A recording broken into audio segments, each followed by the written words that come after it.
आज हम लोग वक्फ तरमीमी बिल के खिलाफ प्रोटेस्ट के लिए जमा हुए हैं। वक्फ कोई छोटी चीज़ नहीं है। वक्फ को खुद अल्लाह के नबी सल्लल्लाहु अलैहि वसल्लम ने कायम फरमाया था और उसके बाद 1400 साल से ज़्यादा वक्फ की मीरास और वक्फ का ट्रेडिशन हमारे पास रहा है। खुद हमारे मुल्क में 1000 साल से ज़्यादा वक्फ का ट्रेडिशन रहा है और हम देखते हैं कि ये हुकूमत, ये सरकारी हुकूमत जो मुसलमानों के खिलाफ मुख्तलिफ बिल ला रही है, इस बार इसने वक्फ के खिलाफ भी अटैक किया है जिस तरह, और ये कहती है कि ये मुसलमानों की जायदादों को बचाने के लिए नहीं है, जैसा कि ट्रिपल तलाक बिल और मुसलमान औरतों के लिए नहीं था बल्कि मुसलमान मर्दों को जेल भेजने के लिए था। जिस तरीके से किसान का बिल किसानों के लिए नहीं था बल्कि किसानों को नुकसान पहुंचाने के लिए था। जिस तरीके से CNRC का बिल मुसलमानों की सिटीजनशिप बचाने के लिए नहीं बल्कि छीनने के लिए था, उसी तरीके से ये जो वक्फ अमेंडमेंट बिल लाया गया है वो वक्फ को बचाने के लिए नहीं है बल्कि वक्फ को हड़प करने के लिए।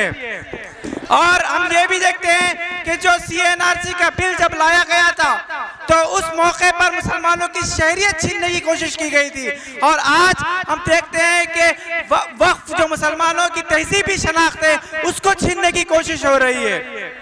जिस तरीके से मुसलमानों की शहरियत का उसमें खतरा लायक था, इस वक्त मुसलमानों की तहजीबी शनाख्त का खतरा इसमें लायक है। जिस तरीके से उसमें कहा गया था CNRC के वक्त कि आप कागज बताइए और इस मौके पे बताया जा रहा है कि आप अपने जायदाद के, अपने मस्जिद के, अपने खानखा के उसके कागज लेकर आइए।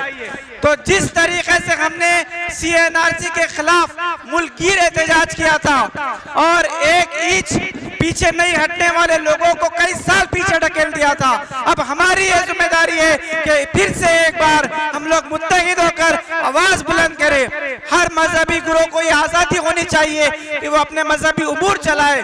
बुद्धिस्ट लोगों को भी आज़ादी होनी चाहिए। इस तरीके से गया में वो लोग प्रोटेस्ट कर रहे हैं कि हमारे मजहबी उमूर में से बुद्धिस्ट होना चाहिए, उसी तरीके से मुसलमानों की इस बात की इजाजत होना है और इस मुल्क में इस बात की इजाजत थी, लेकिन ये हुकूमत चाहती कि वो इजाजत को और उस गारंटी को छीन लिया जाए और मुसलमानों के जो हुकूक हासिल है उस पे दस्तराजी करने की कोशिश कर रहे हैं। हम इस मुल्क में ईमान के साथ जिंदा रहना चाहते हैं, अपनी तहजीबी शनाख्त के साथ जिंदा रहना चाहते हैं, अपनी आइडेंटिटी के साथ जिंदा रहना चाहते हैं। इसके लिए हम इस वक्त तरमीम बिल के खिलाफ प्रोटेस्ट करने यहाँ पर जमा हुए हैं। मैं SIO की जानिब से, स्टूडेंट इस्लामिक ऑर्गेनाइजेशन की जानिब से इस एहतजाज में भरपूर हम शरीक हुए हैं और हम ये गुजारिश करते हैं कि जिस तरीके से CNRC में नौजवान और खवातीन ने मिलकर एक अहम रोल अदा किया था, इंशाअल्लाह इस मौके पर भी नौजवान और खवातीन का बहुत अहम रोल रहेगा, बहुत कलीदी रोल रहेगा।